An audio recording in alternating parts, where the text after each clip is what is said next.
Good morning. Actually, it's afternoon. I know I shouldn't be wearing this.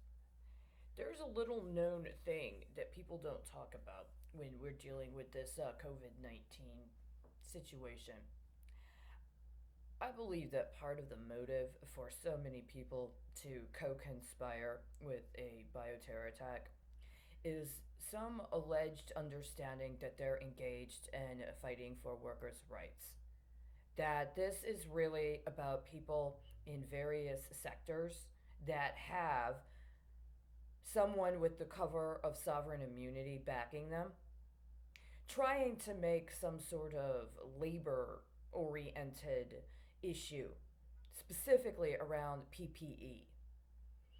The understandings of PPE bring into account and acknowledgement on some level a history of not providing workers with what they needed to do their jobs safely and creating some sort of command structure or chain of command or corporatized structure that says just do your job and tries to figure out a way to cover up for intentionally exposing people who are workers to harm, including physical harm, but also a form of harm that could be legally defined as moral turpitude.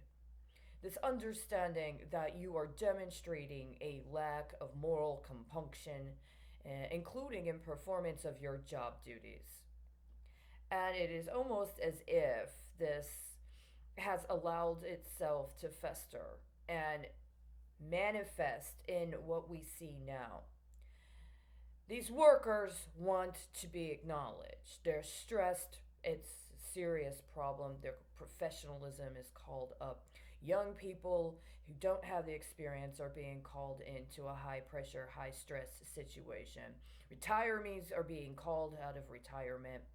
There's recurrently efforts to try to characterize this as if it's some sort of war, which means you need the support and the morale from the general public to back the war effort.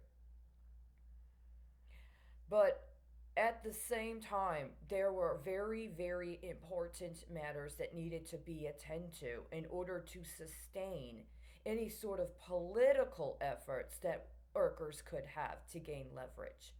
And in addition to setting up this bioterror attack, what happened last fall is that in two major areas, workers received huge setbacks at times when organizations representing workers' rights should have been in a position to gain leverage. I'm talking specifically about certain negotiations that were going on with public teachers' unions, as well as certain negotiations that were going on with primarily General Motors. I followed those negotiations, primarily because I was investigating pension fraud, but also because I really wanted to see them succeed somehow. I wanted to see them succeed without having to resort to sex terrorism or without having to resort to paying off outstanding campaign hedges that politicians set up using high risk sectors such as the uranium trade. But that's not what happened. Unfortunately, what Congress did in connection with General Motors as part of TARP and the economic bailout was such a comprehensive manipulation of the working class in this country that GM came out of that with no leverage. None. The workers of GM were totally disappointed in terms of what they had the potential to gain. Now, I haven't been allowed to have a job for years. I haven't been allowed to engage in a union organizing effort ever in my life, despite what used to be my very strong support for organized labor, including through the union. I've never been able to get to the point where when it comes time for me to commit and join the union, I'm allowed to join the union. I'm not allowed to join a workers' union. It's been this way since I was young. I even worked for a union. I couldn't join a union. I haven't understood this for a long time. How or who decided that me, coming from where I come from, doing what I've done with my life, having a political commitment to support workers' rights and organized bargaining power. I'm not allowed to join a union.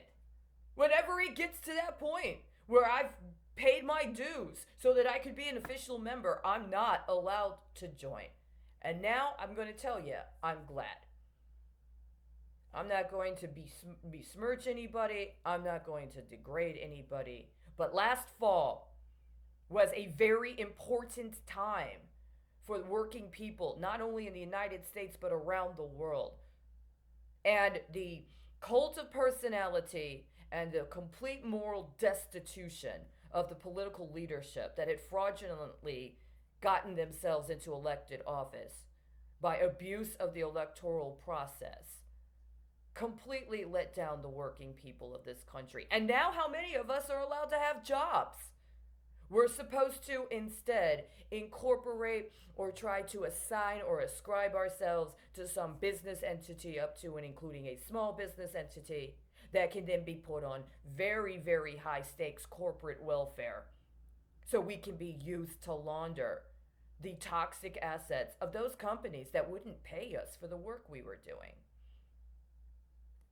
I bring that up today because it was never acceptable or appropriate for somebody to allow and support the efforts of people that do work in the healthcare sector, that do work in emergency services, that do qualify as first responders, to either be deceived or extorted into cooperating with a global bioterror attack, moonlighting as if it's healthcare. It was never acceptable. I wish you had picked me. I wish at some point your understanding of what it meant to have class solidarity or to have a political organization or democratic process, I wish you had picked me. I wish you had. But you didn't, and there's no way I am going to support some working class movement that is culturally genociding entire other working class movements in order to disabuse and rob the people using the government. Maybe somebody will make up their mind by tomorrow at close of business.